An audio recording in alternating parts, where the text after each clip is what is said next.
Hola familia, I thought I would start with a quick video intro regarding my critical theorists, followed by a Prezi presentation.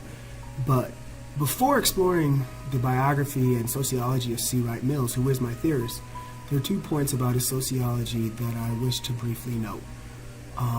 First, doing this research and kind of getting to know him, he's one of the few sociologists of the 20th century to write within a classical tradition of sociology. And by this I mean that Mills, much like Du Bois, who we read before him, I think attempts interpretive analysis of the total sociocultural systems, attempting to base this analysis on an overall worldview and empirical evidence. I think in addition, he writes about issues and problems that matter to people, not just to sociologists. And he writes about them in a way to further our understanding. And I think that's really one of the difficulties that we all face as we enter the academy, is how do we write about things that matter to people, that are accessible to people, and not just academics. The second point I think I want to make about the sociology of C. Wright Mills that I wish to note is, aside from being a sociological genius, I think my son, Mills, is also a very gifted writer. I think in not just an academic sense. I think he truly has a gift for very honest and forthright expression.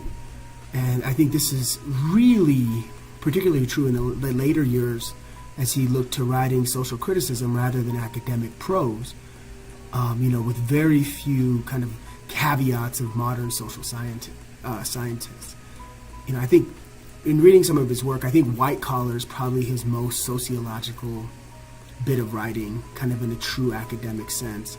And then I think beginning with The Power Elite, Mills becomes far more polemical and far more critical in his language, which is something that I truly aspire to be. And I think in engaging in Mills's work, I see so much and hope to see so much of myself in his work, that much of my early work has been very highly pedantic and academic, whereas I want to move more towards the critical and the more accessible.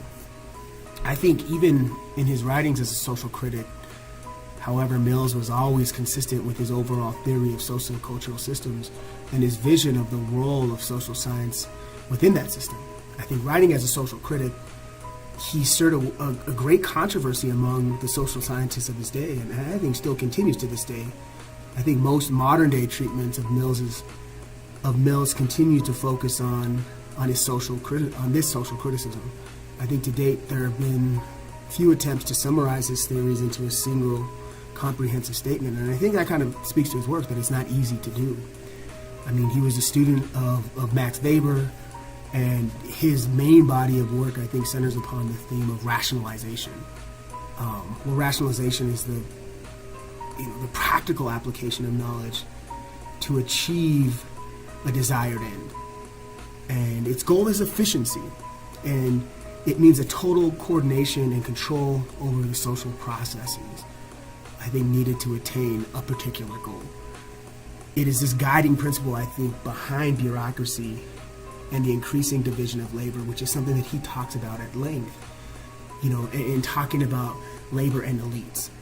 According to Mills, there's a power elite in modern societies and an elite who command the resources and vast bureaucratic organizations that have come to dominate our industrial societies.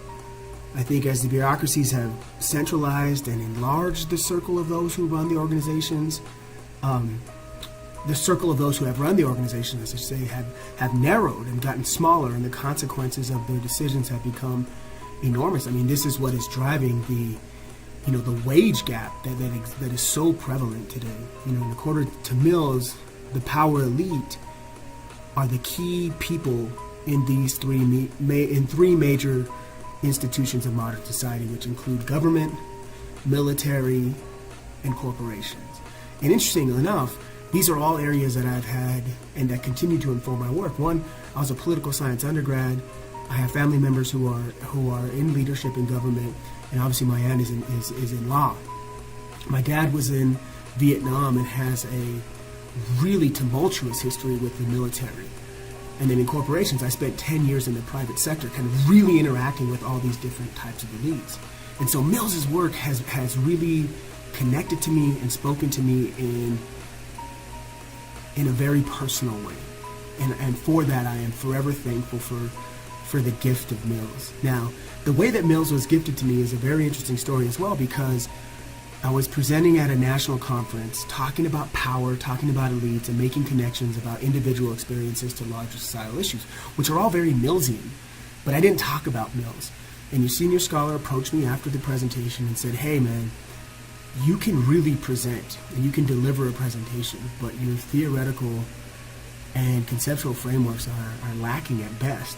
And it was a very humbling, almost embarrassing type of interaction. But it was also a very powerful one. And he said, if you want to be taken serious in this work, you have got to start reading foundational works. And everything that you've talked about today connects to C. Wright Mills. And if you don't make that connection, then you're not going to be taken seriously. And so, needless to say, as soon as I got back from the conference and kind of prop my ego back up, I got into Mills. And that's why I chose him for this presentation and for this assignment as my critical theorist. And so my hope is that I can now re-gift him to you in this presentation and just hopefully as we move forward.